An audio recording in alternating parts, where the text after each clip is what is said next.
Most people think the stock market is this huge, confusing system. But honestly, it's not. It's just explained in a way that makes it seem complicated. Once you really understand what a company is, everything else about the stock market starts to click. So for a moment, forget the names and stock prices. Think of a company like a basket, and inside that basket is a collection of valuable things.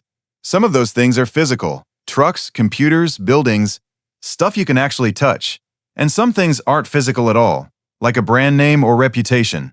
Take Apple as an example. Sure, they have warehouses full of iPhones, but their real power is their brand, strong enough that people willingly pay more compared to other phones. That's what a company really is, a basket filled with value. Some visible, some invisible. Now here's the big question. Who actually owns that basket? And how is it divided? Imagine you're a carpenter. You've managed to save $10,000. That's solid, but there's a problem. It's not enough to launch your business. You need a truck, tools, equipment. So you go to your friend Jake and borrow another $10,000 at 5% interest. Now you've got $20,000 to work with. You buy what you need and start working. Fast forward 1 year. You've made $50,000 in profit, and you still own your truck and tools. So now the question becomes, how do you split the money with Jake? Here's the deal. Jake loaned you money. He didn't invest in your business. So you owe him his $10,000 back plus 5% interest. That's it. In financial terms, Jake is a bondholder, you're the stockholder. Here's the difference. A bond is simply a loan. You give money, you get paid back with interest. Fixed return, lower risk. A stock is ownership. You give money, you own part of the business.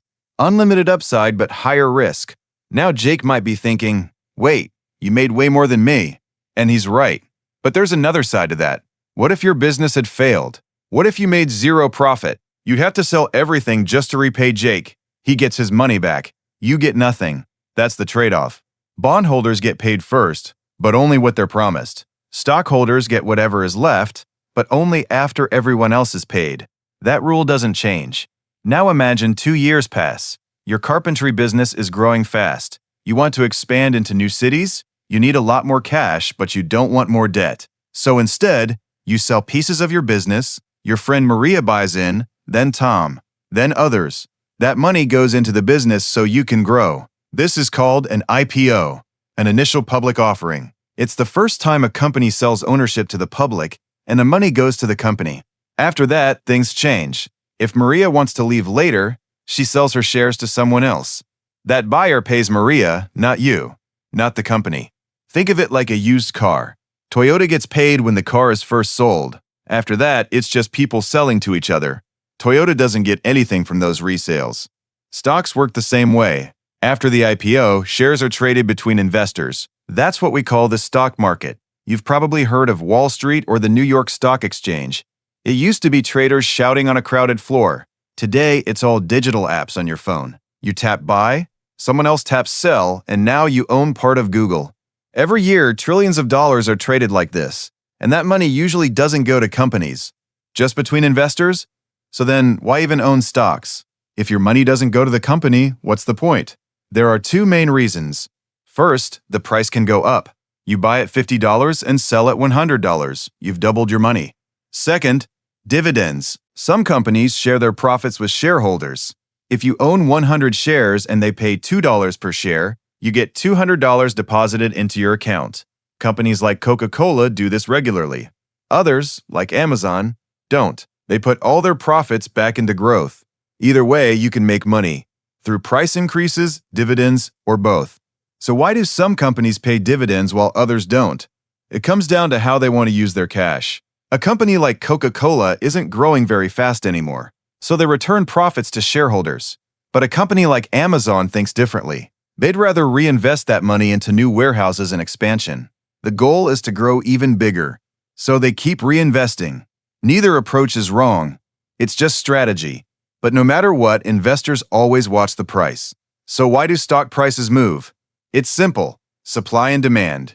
More buyers than sellers, price goes up. More sellers than buyers, price goes down. A stock is worth whatever someone is willing to pay. But what drives people to buy or sell? Expectations about the future. If Apple announces a breakthrough product, people expect higher profits and start buying. The price goes up. If a company reports bad earnings, people worry and start selling. The price drops. Sometimes it's logical. Sometimes it's emotional. News, rumors, and the economy all shape expectations. And expectations drive prices today. So now you understand how it all works. But what should you actually do with this knowledge? Here's the simplest approach. Backed by decades of data. Don't try to pick individual stocks. Don't try to time the market. Even professionals struggle to beat it consistently. So chances are, you won't either. And that's okay. Instead, invest in everything. There's something called an index fund. It's like owning a basket of hundreds of companies. With one investment, you own small pieces of Apple, Amazon, Google, Walmart, and more. The most popular one tracks the S&P 500. That's the 500 largest companies in the US. When you buy it, you're basically investing in the entire economy. It's not exciting. You won't impress anyone at a party. But here's what matters. Historically, the S&P 500 has returned about 10% per year. Some years are down, others are strong, but over time it trends upward. Keep investing consistently.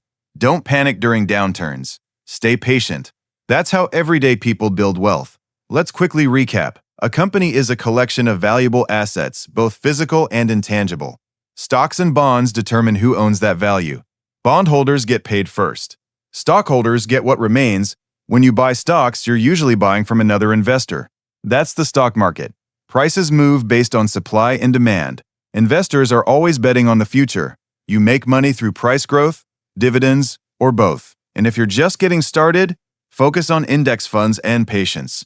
Thanks for watching. If you want simple, clear explanations of money, finance, and economics, check out the playlist on your screen.